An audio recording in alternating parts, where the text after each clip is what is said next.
तानेह गुल प्लाजा अनगिनत दास्तानें छोड़ता जा रहा है। हर गुजरते दिन के साथ लवाहिकीन का सब्र का पैमाना लबरेज होता जा रहा है। लवाहिकीन हैं कि अपने प्यारों की आस में 24 घंटे इस इमारत जलने वाली गुल प्लाजा के अतराफ हस्पतालों के चक्कर लगाने पर मजबूर हैं। इमारत के अंदर से मिलने वाली लाशें भी अब इंतहाई सोख्ता हालत में मिल रही हैं, बल्कि अगर ये कहा जाए कि सिर्फ इंसानी जिस्म के अज़ा मिल रहे हैं तो ये भी गलत नहीं होगा। इस वक्त सूरत हाल ये है कि गुल प्लाजा जो है मुकम्मल तौर पे जलकर खाकस्तर हो चुका है। अंदर मौजूद तमाम अशिया नाकाबिले इस्तेमाल हैं और जल कर खाक बन चुकी हैं। हमारे नुमाइंदगान 24 घंटे गुज़िश्ता हफ्ते की रात से यहाँ पे कवरेज में मौजूद हैं।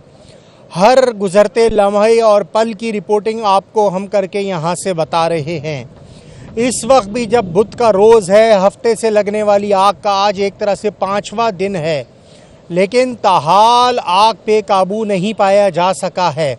आग बुझती है, थोड़ी देर के बाद किसी न किसी मुकाम से जल उठती है, फिर उसको ठंडा करने का सिलसिला शुरू किया जाता है।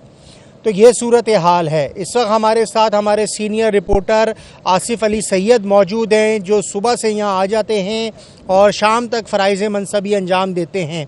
आज ये इस इमारत के अंदर भी गए थे, हेलमेट लगाकर सेफ्टी गैजेट्स के साथ। इन्होंने अंदर क्या सूरत हाल देखी है, मैं इनसे वो जानता हूँ। आसिफ साहब, ये बताइएगा, आप आज बिल्डिंग के अंदर भी गए थे, आप कौन से फ्लोर पे गए थे और क्या सूरत हाल देखी है? हम जब यहाँ सुबह आए तो उस वक्त तक काम नहीं हो रहा था यहाँ पे कोई रेस्क्यू का, लेकिन हम जैसे ही थोड़ी देर के बाद ये स्नॉर्कल लगी है और फायर ब्रिगेड लगी है, तो ये जो पहली वाली इमारत है गुल प्लाजा की, इसके ग्राउंड फ्लोर पर हम अंदर गए थे, जहाँ पर एक पतली सी राहदारी है और उसके अंदर दुकानें थी। तो जब हम दुकान के अंदर दाखिल हुए तो अंदर फायर ब्रिगेड वाले वहाँ पर एक उन्होंने होल बनाया हुआ था, जो बेसमेंट के अंदर उन्होंने ऊपर से सुराख किया हुआ था। वहाँ से कुछ धुआं निकल रहा था, तो वहाँ पर वो पानी मार रहे थे ताकि उस धुएँ में आग ना भड़क उठे। उसके बाद जब हमने देखा अंदर, तो सारी जितनी भी दीवारें थी वहाँ की गुल प्लाजा की और वहाँ के जो पिलर थे, उन सब में इतने बहुत बड़े बड़े क्रैक पड़े हुए थे, शीशे के टुकड़े वहाँ पे बिखरे पड़े थे, जितने भी शटर थे वहाँ दुकानों के वो टूटे हुए थे। और जबकि कुछ शटर तो ऐसे थे जिनको फायर ब्रिगेड वालों ने ख़ास तौर पर ख़ुद उनको तोड़ा था, ताकि जो दुकानों के अंदर आग लगी हुई है उन पर काबू पाया जा सके। मुख्तलिफ़ किस्म का सामान था, जिसमें क्रॉकरी थी, जिसमें ज्वेलरी थी, जिसमें कपड़े थे, बच्चों के खिलौने थे, जूते चप्पलें थी, इन सब की दुकानें थी, वो बिखरे पड़े थे, जले हुए थे सारे। और सारी दीवारें जो हैं मुकम्मल तौर पर जो है वो खस्ता हाल हुई हुई थी। इंसानों की तो आप बात ही छोड़ें, उनके तो बिल्कुल अब जो मिल रही हैं यहाँ से लाशें, वो लाशें नहीं मिल रही, अब सिर्फ हड्डियाँ मिल रही हैं, जो बिल्कुल खाकिस्तर हड्डियाँ। अगर आप उनको उठा के हाथ से यूँ करेंगे तो वो हाथ से मसलेंगे तो वो भूसा बन जाएंगे। बिल्कुल इस तरह की कंडीशन है। जो लोगों के अब प्यारे हैं, अब वो सिर्फ उन हड्डियों के ज़रिए जो उनके डीएनए लिए जाएंगे। आप यहाँ पे कल भी पूरा दिन रहे, आज भी पूरा दिन रहे, कल और आज में क्या तब्दीली आई है रेस्क्यू के काम में? क्या नई सूरत हाल है जो आज नई डेवलप हुई है? कल तक तो कुछ तीसरे फ्लोर पे और दूसरे फ्लोर पे थोड़ी बहुत आग थी, जिसकी वजह से फायर फाइटिंग का काम हुआ था, लेकिन आज फायर फाइटिंग का काम मुकम्मल ख़त्म हो चुका है यहाँ पर। अब सिर्फ यहाँ पे सर्च का काम हो रहा है, सर्च और रेस्क्यू का। अब यहाँ से इन्होंने पहली, दूसरी और तीसरी मंजिल और इसके फर्स्ट फ्लोर और ग्राउंड फ्लोर ये बिल्कुल क्लियर करार दे दिया। हमारी फायर ब्रिगेड वालों से बात हुई थी, जो यहाँ पे अफसरान फायर ब्रिगेड के आए हुए हैं। उसके अलावा उन्होंने कहा कि अब सिर्फ ये वाला जो पोर्शन है, दूसरी वाली जो बिल्डिंग है, जो ज़्यादा खस्ता हाल है, इसमें सिर्फ जाने का उन्होंने प्लान बनाया है। जब तक ये रिम्पा प्लाजा का जो एक बीम है ये टेढ़ा हुआ होता है पिलर टूटने की वजह से, जब ये सारा कंप्लीट हो जाएगा तो उसके बाद उसके अंदर जो दूसरी इमारत है गुल प्लाजा की, उसके अंदर काम शुरू किया जाएगा, क्योंकि ये बहुत कमज़ोर है। और बता रहे हैं कि फ़र्श पे भी अगर आप पैर रखें तो वो भी बिल्कुल रेत का ढेर बन चुका है, कि इतना ज़्यादा ख़तरा है उसके अंदर भी है कि वो किसी वक्त अगर कहीं पैर रखें, किसी कोई हल्का सा झटका लगे तो वो इमारत गिरने का भी ख़तरा है, क्योंकि इन दोनों इमारतों को मखदूश करार दे दिया गया है। और जब हम अंदर मौजूद थे तो उस वक्त हमने छत की तरफ जब देखा था इस गुल प्लाजा की, तो छतों में भी दरारें पड़ी हुई थी और उन दरारों से पानी टपक रहा था। जब छत में से किसी इमारत की पानी टपकना शुरू हो जाए तो इसका मतलब ये होता है कि अब ये इमारत किसी भी वक्त गिर जाएगी, क्योंकि उसके तमाम छतों में, तमाम उसके पिलर्स में जितने भी बीम्स हैं, उसके अंदर पानी इतना भरा हुआ होता है ठीक है। उसके बाद फिर वो सरिया जो है उस पूरे वज़न को जो सीमेंट का होता है वो उसको उठाने के काबिल नहीं होता, तो इस वजह से ये इंतहाई मखदूश है। हम बस थोड़ी देर के लिए अंदर गए थे क्योंकि फायर ब्रिगेड वाले साथ थे, हमने उनसे ही सेफ्टी के लिए उनके जो हेलमेट होते हैं वो लिए थे, वो पहन के हम गए थे। सारी सूरत हाल हमने अपने नाज़रीन के लिए उनको दिखाई थी सारी वहाँ पर। उसके बाद हम वहाँ से फौरी तौर पर बाहर आ गए थे क्योंकि ख़तरा जो है बहरहाल अगर अंदर जाके काम करेंगे तो वो हमारे लिए भी ख़तरा है, और रेस्क्यू वाले तो सुबह शाम ही लगे हुए अपने इस ख़तरे के अंदर। तो ये अब तक की सूरत हाल है यहाँ पर। और अभी भी बहुत सारे लोग, ये वाले पोर्शन में तो अभी कोई डेड बॉडी निकली ही नहीं है इस वाली बिल्डिंग में से। जब यहाँ पे काम होगा तो बहुत तेज़ी के साथ यहाँ से लाशें मिलेंगी, और उसके बाद जो आइडिया लगाया जा रहा है कि 70 से 75 लोग तकरीबन इस हादसे में जो है जहाँ बहक हुए होंगे, जिसमें से अब तक 32-33 जो है डेड बॉडीज़ बता रहे हैं कि वो निकाली जा चुकी हैं। वो भी सब आज़ा की शक्ल में है, हड्डियों की शक्ल में है। अब देखते हैं, इनका अंदाज़ा ये फायर ब्रिगेड वालों का कि ये कम से कम भी इसमें जो है 15 से 20 दिन और इस काम में लग सकते हैं, और बाकी मुस्तकिल जो रेस्क्यू का काम है वो तो जब तक जारी रहेगा जब तक ये पूरा डिमोलिश नहीं हो जाएगा, क्योंकि डिमोलिश होगा तो उसके बाद इसका मलबा भी है।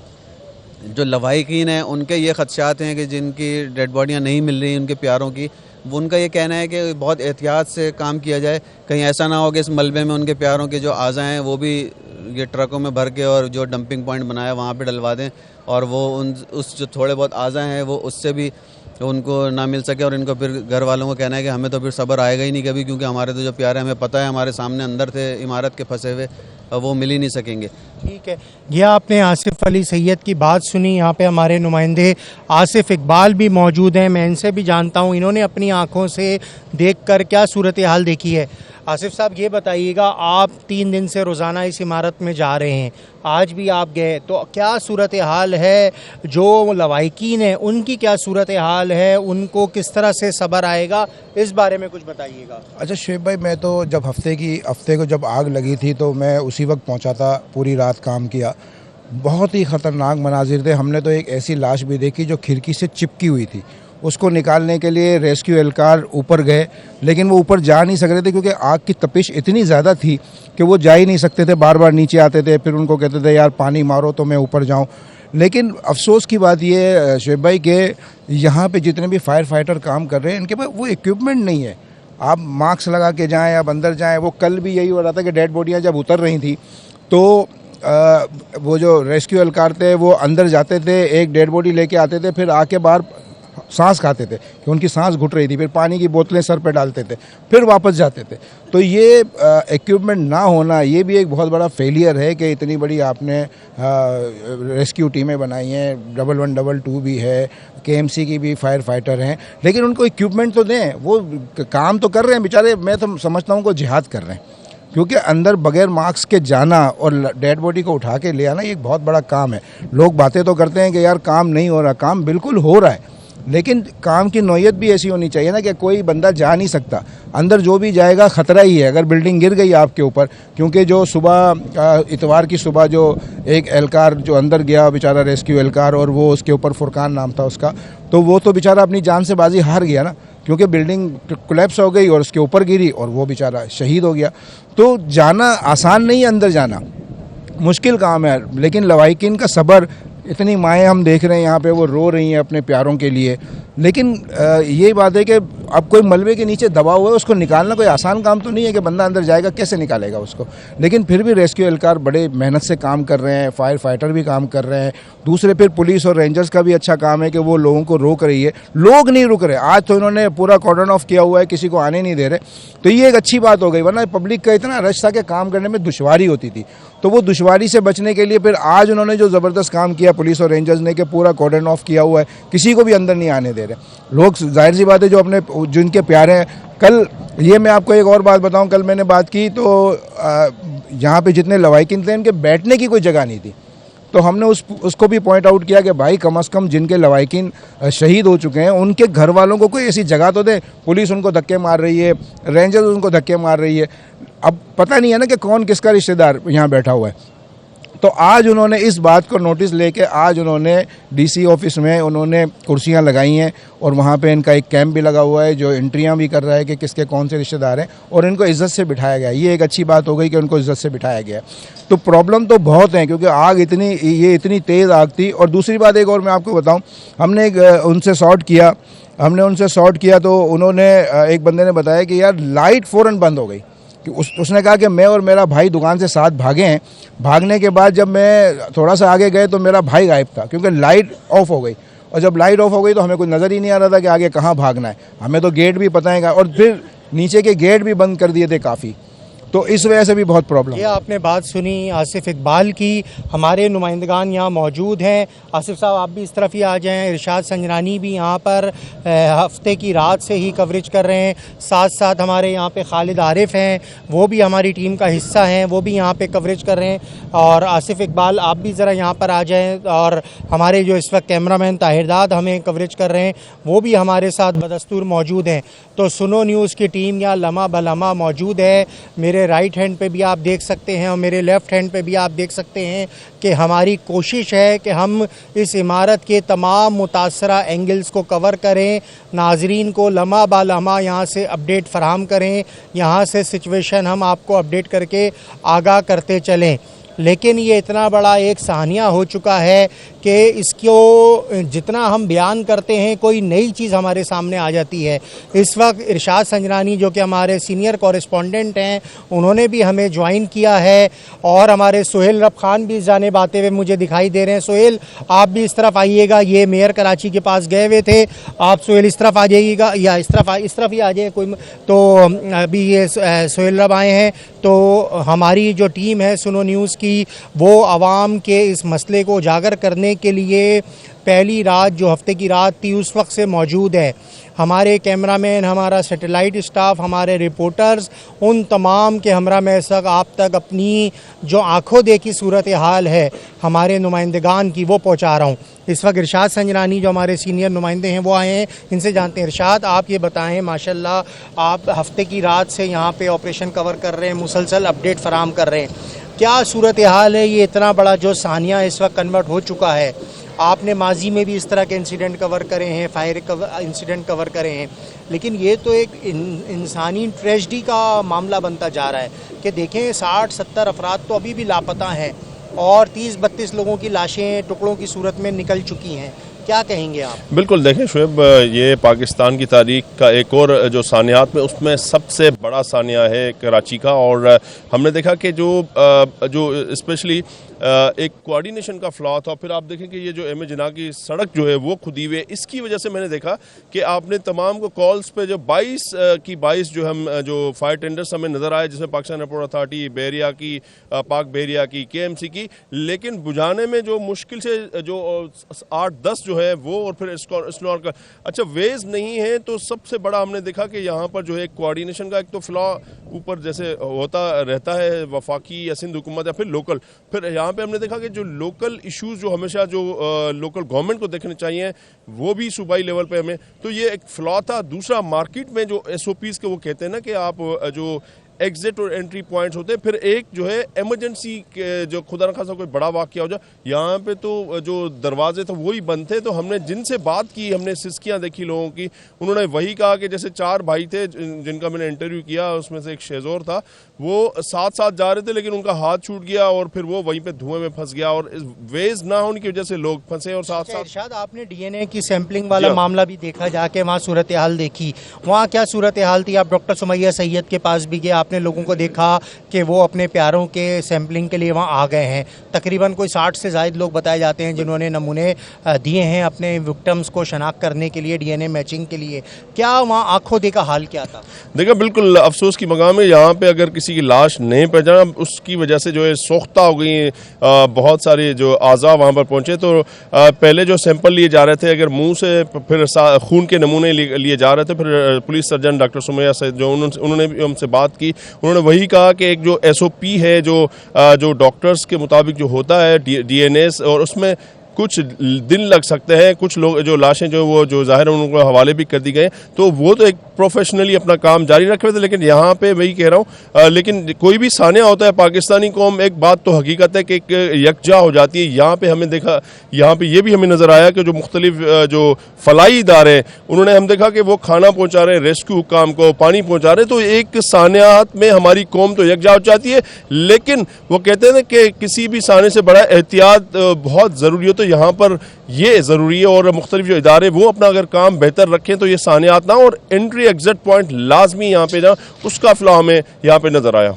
ठीक है, आपकी मैंने बात सुनी। यहाँ पे खालिद आरिफ भी मौजूद हैं, ये भी हमारे साथ 5 दिन से यहाँ पे कवरेज में मसरूफ़ हैं, इनसे भी जानते हैं। खालिद, आप ये बताएं, आपने जो यहाँ पे लोगों का हाल देखा, कई लोग हमारे पास DSNG वैन पर आते हैं, आकर कहते हैं कि उनके प्यारे मिसिंग हैं, लवाहिकीन मिसिंग हैं, तो लोगों को किस तकलीफ़ से गुजरना पड़ रहा है? जी, सबसे पहले बहुत शुक्रिया शुभ साहब आपका। देखिए, तकलीफ़ तो है, ज़ाहिर है ये एक हादसा था जो अब सानिया बन गया है। देखिए, 85 अफराद का जो है वो मिसिंग होना कोई छोटी बात नहीं है।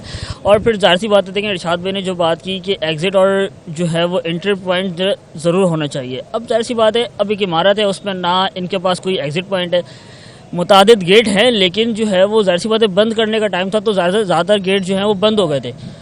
अब जितने हैं अफराद जिनके अंदर मिसिंग्स हैं, और जो लोग हमारे पास आते हैं कि जी हमारा जो है वो भाई मिसिंग है, हमारा दोस्त मिसिंग है, हमारा कज़न मिसिंग है, तो जाहिर सी बात है ये हमारे लिए भी जो है ना एक वो दिल दिलाने वाला जो है वो किस्सा होता है, वाक़या होता है कि हम जो है वो जाहिर सी बात है अगर हम अपने ऊपर रख के सोचें तो ये क्या वाक़या होगा।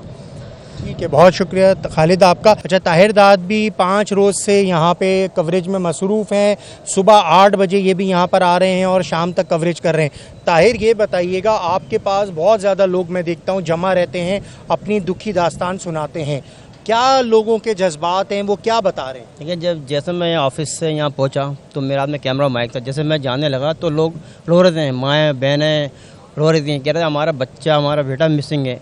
तो उन्होंने बोला हमारी खबर चलाई जाए, मैं शॉट लिया है ना। अब एक अफीम आलम पड़ा यहाँ पर, और एक शख्स तो मेरे पास आया, उसका मेरा भाई था, वो आया कह रहा भाई 2:30 बजे तक तो मेरे भाई से बात होती रही, लेकिन उसके बाद फजर के बाद उसका मोबाइल बंद चला गया। तो यहाँ पे डिप्टी कमिश्नर साहब थे जावेद को साहब, तो मैंने उनको बुलाया, फिर उसको मैंने उनके और भेजा। तो मैंने कमिश्नर साहब इनसे मिला, कमिश्नर साहब उनसे तस्वीरें खींची उनके मोबाइल पर, और फिर उनको गले लगाया। जिस तरह की यहाँ के सूरत हाल ख़राब थी, मार एक अपने पहले थी, एम्बुलेंस जा रही हैं, फायर ब्रिगेड गाड़ी आ रही हैं, लोग रुक ही नहीं रहते, लोग गुस्से पे गुस्से आ रहे हैं, सिक्योरिटी फोर्स मना भी कर रही है आप मत जाएं, लेकिन लोगों की माँ और बहन है, कोई बोला मेरा बच्चा है, कोई बोलता मेरा ना वालिद साहब है, एक खातून थी वो कह रही मेरे हस्बैंड फंसे अंदर, 2 दिन हो गए अभी तक ना उनकी बॉडी नहीं मिली, उसका छोटा बच्चा था वो भी रो रहा हूँ। जी, आपने ताहिर दाद की बात सुनी। यहाँ पे सोहेल लब खान भी पहुँचे हैं, मैं सोहेल से कहूँगा इस तरफ आएँ। ये सोहेल लब खान क्योंकि हमारे बल्दियाती रिपोर्टर हैं, ये इस तमाम मामलात के लम्हा बा लम्हा कवरेज कर रहे हैं। आज इन्होंने ख़बर दी कि रिम्पा प्लाजा को भी जैक लगा के रोका जा रहा है क्योंकि उसके भी पिलर्स वगैरह मुतासर हुए हैं। अब से कुछ देर कबल ये मेयर कराची और डिप्टी मेयर कराची से मुलाकात करके आ रहे हैं। मैं आसिफ साहब से कहूँगा कि पहले तो वो आप इन हमारे तमाम नुमाइंदगान को दिखाएँ जो इस वक्त हमारे साथ यहाँ कवरेज में मसरूफ़ अमल हैं, तो और फिर इसके साथ साथ हम सोहेल लब खान से भी बात करते हैं क्योंकि इनकी जो बीट है वो बल्दियाती रिपोर्टिंग के ये माहिर समझे जाते हैं और कराची में इस तरह के काम करते हुए इनको काफ़ी अरसा गुजर चुका है। तो इन्होंने ये आग लगने का वाक़या तो गुजर गया, आग लग गई, आग बुझा दी भी गई, लेकिन जो इसके अब आफ्टर शॉक्स हैं, जो अभी ये सानिया बन गया है, इसके हवाले से उन्होंने अपनी आंखों से क्या देखा है और ये रेस्क्यू का काम कब तक होगा, ये मलबा किस तरह से उठेगा, इन तमाम मामलात के लिए मैं सोहेल लब खान से जानता हूँ। सोहेल, ये बताइएगा, ये अब सानिया बन गया, इमारत की आग थी वो बुझ गई, लेकिन अब ये मामला किस तरह से हल होगा? देखें, सबसे पहले तो इस मामले की अगर हम पीछे जाएं, ये 17 जनवरी को ये आग लगी और 17 ख़तरा होता है, तो यह है कि 17 ने वाकई ख़तरा दिया। और 17 जनवरी को जब ये आग रिपोर्ट हुई 10:26 पे, तो सैटरडे जो है वो मेरा वीकली ऑफ था और इत्तेफाक से मैं न्यूज़ ही देख रहा था जिसमें एकदम से ये ख़बर ट्रिगर हुई और उसके बाद मतलब एकदम से जो है वो काम आता गया। और उस रात मुझे अच्छी तरीके से याद है, रात 2 बजे से सुबह 6 बजे 6:06 तक मैं जो है वो ये रिपोर्ट करता रहा। मेरे साथ आप दूसरी जानिब थे, आप भी मुसलसल जो है वो रिपोर्ट कर रहे थे। अब क्योंकि आज 5वां दिन है और अब जो है वो मामला काफ़ी हद तक जो है वो अब रेस्क्यू की तरफ आ गया है, बॉडीज़ निकाली जा रही हैं। लेकिन मेन यहाँ पे 2-3 चीज़ें हैं कि ये कोई पहला सानिया नहीं था, इससे पहले भी जो है वो सानियात होते रहे हैं।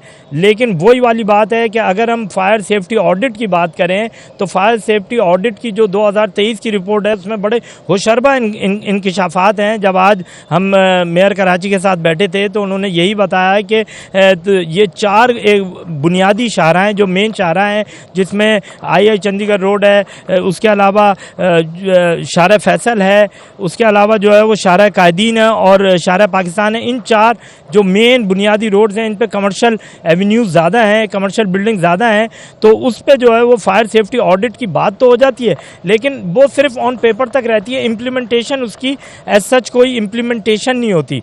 अब अगर हम 2023 की फायर ऑडिट रिपोर्ट देखें तो वो हुई सिर्फ आई चंडीगढ़ रोड के हवाले से। अब आई चंडीगढ़ रोड पे तकरीबन कोई 45 बिल्डिंग्स ऐसी थी जिनमें से 29 बिल्डिंग्स वो थी जिनमें फायर सेफ्टी ऑडिट था ही नहीं, फायर इक्विपमेंट था ही नहीं। मतलब इतना बड़ा मेगा सिटी है, कई मुल्कों से बड़ा ये शहर है, उसमें जो है वो ये चीज़ें होती हैं, सानियात हमने जो है वो देखें। फिर हमारा काम होता है एक्सक्लूसिव खबरें निकालना, एक्सक्लूसिव चीज़ों को निकालना, अपनी सुनो न्यूज़ की स्क्रीन को रिच करना, उस पर जो है वो हमारी कोशिश ये रहती है। तो मेरा ऐसे ही आज एक दिमाग चला, मैंने कहा यार मैं वाटर कॉरपोरेशन पर जो है वो बात करूं कि वाटर कॉरपोरेशन ने यहाँ पे 5 दिनों में कितना गैलन पानी मुहैया किया। तो एक हैरानकुन बात है कि इस पूरे 5 दिनों में जब से आग लगी 17,75,000 गैलन वाटर कॉरपोरेशन यहाँ पे दे चुका है और तकरीबन कोई 329 टैंकर्स उन्होंने डिफरेंट कैटेगरीज के 3,000 गैलन, 4,000 गैलन, 5,000 गैलन, 6,000 गैलन और 12,000 गैलन के पानी के टैंकर्स यहाँ पहुँचाएँ, जिनकी मालियत तकरीबन कोई 28 लाख रुपए बनती है। और जब हमारी इस हवाले से वाटर कॉरपोरेशन हुक्काम से बात हुई तो उनका ये कहना था कि ये सबसे रिकॉर्ड है तारीख में, इससे ज़्यादा पानी यहाँ पर किसी भी आग में किसी जगह, यानी कराची में लगने वाली आगों में सबसे ज़्यादा पानी अब गुल प्लाजा में इस्तेमाल हो चुका है। अब तक की रिसेंट हिस्ट्री जो मैंने, क्योंकि मजीद कुरैदा हमारा काम है कुरैदना, तो उन्होंने बताया कि आखिरी दफ़ा 2022 में जब जेल चौरंगी पे चेस डिपार्टमेंटल स्टोर था वहाँ पे जब आग लगी थी तो 10 लाख गैलन के करीब पानी जो है वो वहाँ खर्च हुआ था और ये अब तक जो है 17,75,000 गैलन पानी जो है वो यहाँ पे यूज़ हुआ है। तो ये भी एक यकीनन एक इम्तिहान होगा क्योंकि बेसमेंट पूरी पानी से भर चुकी है। और एक चीज़ और बताइएगा, ये जो इतना बड़ा इंफ्रास्ट्रक्चर है इसको उठाने के लिए हुकूमत ने क्या इकदामात करे हैं, मुताल्लिका महकमे क्या प्लानिंग कर रहे हैं? आखिर ये कंक्रीट का क्या खुद गिरने का इंतज़ार करते रहेंगे या इसको तोड़ा जाएगा, क्या किया जाएगा? देखें, इस हवाले से कल मेरी SBC हुक्काम से बड़ी तफसीली बात हुई और उन्होंने ये बताया कि जैसे कि हम सारे फील्ड के रिपोर्टर्स हैं और हमने सारा ही जो है वो इसको कवर किया है। ये इस वक्त हम फ्रंट साइड पे खड़े हैं, अगर हम इसकी बैक साइड पे जाएंगे तो वहाँ मनाजिर बिल्कुल ही और हैं। वहाँ पे बाकायदा एक्सक्यूवेशन हो रही है, हल्के हल्के पंजे मार के जो है वो उसको तोड़ा भी जा रहा है और साथ में रेस्क्यू का ऑपरेशन भी चल रहा है। तो यहाँ से बैक पे जो है वो ज़्यादा सूरत हाल कशीदा है। जब हमारी इस हवाले से बात हुई वो हुक्काम से तो SBC हुक्काम ने बताया कि इन सारे मलबे को आहिस्ता आहिस्ता हम कोशिश करेंगे क्योंकि ये इतना राख हो चुका है, बिल्कुल एक मतलब स्ट्रक्चर खड़ा हुआ है, इस पे पंजे मारेंगे एक्सकेवेटर के थ्रू तो ये खुद ब खुद ही जो है वो ढहेगा। लेकिन हमें बॉडीज़ भी निकालनी है तो इस वजह से हम ख्याल करेंगे। तो यहाँ पे अब तक जितने भी मलबे जो जा रहा है तकरीबन दर्जनों ट्रक यहाँ से भर कर मेवा शाह कब्रिस्तान पे जो वहाँ पे KMC वर्कशॉप के साथ जो साइट है वहाँ पे डंप किया जा रहा है। तो उन्होंने मुझे ये बताया है कि इस ऑपरेशन में जो मलबा उठाने का ऑपरेशन है उसमें महीना तक लग सकता है। जी, ये तो मलबा तो उठा रहे हैं लेकिन इसमें कुछ चीज़ें टूटी हुई से जो बच गई हैं, जो महफूज हैं, कोई बर्तन हैं, कोई कपड़े हैं, तो उनको किस तरह से सॉर्ट आउट किया जाएगा कि वो किस दुकानदार का है? इसके लिए क्या लाएअमल तैयार किया गया है? फिर अंदर से करेंसी बड़ी तादाद में मिल रही है, तिजोरियाँ मिल रही हैं, उस पैसों का किस तरह से हिसाब किताब रखा जाएगा? बिल्कुल, ये कल आपने भी रिपोर्ट किया और हमने भी रिपोर्ट किया कि यहाँ पे पीछे बैक साइड पे जो ताजिर हैं वो बाकायदा लड़ रहे हैं, तिजोरी मिली, एक 2 लाख रुपए नकद ड्रॉ में से मिले तो वो उन पे मेरा है। तो इस पर जो है वो इंतज़ामिया ने, DC साउथ की जो इंतज़ामिया है, डिस्ट्रिक्ट एडमिनिस्ट्रेशन, उन्होंने ये फैसला किया है कि जो भी चीज़ें पहले मिल रही हैं सबसे पहले उनको मतलब एक जगह किया जाए, कलेक्ट किया जाए, बाकायदा एक कैंप बना दिया, कलेक्शन पॉइंट्स, जो भी missing, lost and missing found मिल रहे हैं वो उनको एक जगह रखा जा रहा है। उसके बाद जो है वो जो भी उसका दावेदार होगा उससे चंद सवालात किए जाएंगे, जिससे उसकी हैयत का पता लगेगा कि आया कि ये चीज़ इसी से बिलोंग करती है या ये ड्रामेबाजी कर रहा है। तो ये जो चीज़ें हैं ये डिस्ट्रिक्ट एडमिनिस्ट्रेशन ने इसका फैसला किया है। कल आपने भी रिपोर्ट किया होगा, एक तिजोरी मिली है, फिर 2 लाख रुपए नकद मिले। इस तरीके से एक्सक्यूवेशन के दौरान जो भी सामान या जो भी करेंसी मिल रही है उसको DC ऑफिस में, कैंप में शिफ्ट किया जा रहा है। बहुत शुक्रिया। ये आपने हमारे तमाम नुमाइंदगान की बात सुनी। मैं एक दफ़ा कहूँगा कि आप आसिफ अली सैयद, इरशाद संजरानी, सुहेल रब खान और मेरे उल्टे हाथ पे ताहिर दाद और खालिद आरिफ, आपने तमाम ये वो लोग हैं जो इस आग की कवरेज पे मौजूद हैं। लम्हा बा लम्हा आँखों देखा हाल हमारी स्क्रीन के ज़रिए, हमारे सोशल मीडिया के ज़रिए आवाम तक पहुँचा रहे हैं और हम अवामी तर्जुमानी कर रहे हैं। यहाँ से जो अवामी मसाइल देख रहे हैं उसको रिपोर्ट कर रहे हैं। आज हम सबका यहाँ कलेक्टिवली खड़े होकर बात करने का बुनियादी मकसद ये था कि समझा जाता है कि मीडिया अपना काम नहीं कर रहा, लेकिन मीडिया अपनी रिस्पॉन्सिबिलिटी अदा करता है, आवाम के मसाइल को उजागर करता है। अगर कोई भी मुतासरीन यहाँ आता है तो हम उसका मौक़िफ़ भी लेते हैं, उसकी तस्वीर भी लेते हैं, उसकी बात को भी अपनी स्क्रीन के ज़रिए पहुँचाते हैं। इस वक्त भी मेरे कैमरे के पीछे जो हमारे कैमरामैन खड़े हैं वो यही काम कर रहे हैं। तो हमने आज आपको यहाँ से जो ये कलेक्टिव एफ़र्ट दिखाई है टीम सुनो न्यूज़ की, जो कराची ब्यूरो की टीम है, हमारा बुनियादी मकसद यही है कि हम आपको आगाह कर रहे हैं कि इस वक्त गुल प्लाज़ा जो है एक अलमिया बन चुका है, गुल प्लाज़ा एक सानिया बन चुका है और इस सानिये के हवाले से आने वाले 10 रोज़ में भी मुझे नहीं लगता कि सूरत हाल किसी काबू आएगी, क्योंकि यहाँ करने का बहुत काम बाकी है। यहाँ मलबे को उठाने में बहुत वक्त लगेगा, यहाँ से निकलने वाली लाशों के DNA मैचिंग को काफ़ी वक्त लगेगा। जब तक यहाँ जो मौजूद इनके लवाहिकीन हैं उनको सब्र नहीं आएगा, उनका जो सब्र है वो जवाब दे गया है। यहाँ पर एक माँ ऐसी है जो 4 रोज़ से एक गाड़ी में बैठी हुई है, वो कहती है मुझे मेरे बच्चे की लाश दे दो, मैं घर चली जाऊँगी, वरना वो 4 दिन से यहीं पे गाड़ी में बैठी हुई हैं और वो उनका बच्चा इस मार्केट के अंदर होता था, वो लापता है।